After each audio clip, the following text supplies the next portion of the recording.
HBL-PSL 2023 सीज़न 8 څومره چې هم د لاهور قلندر پین دي نو هغې ټولو ته ډېر زیات مبارک شي. څنګه چې تاسو ته معلومات دي ملګرو چې نن په PSL کې 14 میچ د چا خلاف و؟ د اسلام آباد یونایټډ او د لاهور قلندر. لاهور قلندر واضحه برتری حاصله کړه ملګرو، په 110 رنز یې اسلام آباد یونایټډ له شکست ورکو.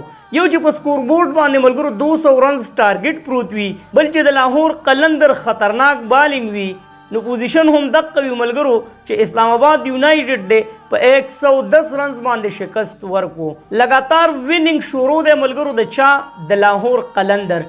ځکه ملګرو چې د لاهور قلندر سره چې کوم بالینګ لاین اپ دی نو هغه ډېر زیات مضبوط دی او T20 دغه خاصیت دی چې دا خو د بیټینګ گیم دی. د T20 مثال داسې چې هر یو بیټسمین کوشش کوي چې په 20 اوور کې هر یو کس هیټینګ وکړي، خو کامیاب کم ټیم وي ملګرو؟ کامیاب هغه ټیم وي چې د چا سره بالینګ لاین اپ مضبوط وي. نو تاسو کتلی شئ ملګرو چې د لاهور قلندر سره کم بالینګ لاین اپ دی، نو PSL کې یو ټیم سره هم دغه شانته بالینګ لاین اپ نشته.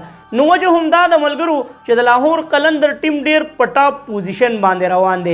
څنګه چې هغوی تیر کال PSL ګټلی و، اراده راته سکال هم سټیک غونتې نه ښکاري. ځکه ملګرو چې په بیټینګ لاین اپ کې ورسره څوک دی؟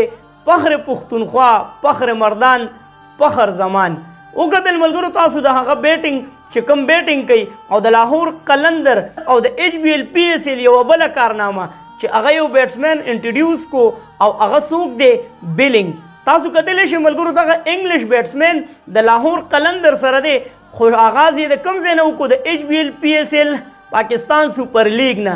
اوس به د ټولې دنیا فرنچایز دا سړی اخلي، خو نوم پې د چا پروت دی ملګرو؟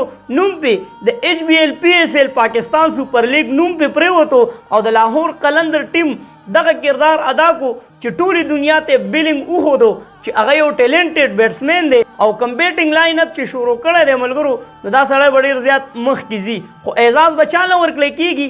لاهور قلندر او پاکستان سوپر لیګ له. نو ملګرو میچ به تاسو کتلی وي، ون سایډ میچ و ملګرو، څه داسې خاص پرفارمنس اسلام آباد والا ونه کړو. شاداب خان ډېر زیات مایوس و نن د خپل بیټینګ لاین اپ نه، خو دلته ملګرو د لاهور قلندر سره ډېر عجیبه بالینګ دی.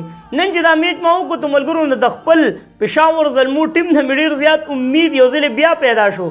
ځکه ملګرو چې په تیر میچ کې پېښور زلمو په دغه بالینګ لاین اپ پسې 200 رنز کړي وو، حالانکه هغه ټارګټ ډېر زیات و 242 و، خو بیا هم د پېښور زلمو د داسې قسم بالینګ لاین اپ مقابله کړې وه او د 290 رنز یې ورپسې کړي وو. نن تاسو د اسلام آباد حالات وکتل چې هغه څه حالات و ملګرو، 110 رنز غټ شکست دی اسلام آباد یونایټډ له ورکو او هغه چې کوم پلس پوینټ دی نو هغه هم لاهور قلندر واغستو. پوینټ ټیبل در سره دې سیټ کې شریک کومه، تاسو ټولو به میچ کتلی وي، که چا نه یې کتلی نو په دې سیټ کې دغه تصویران تاسو سره ټول ډیټیل شریک کومه.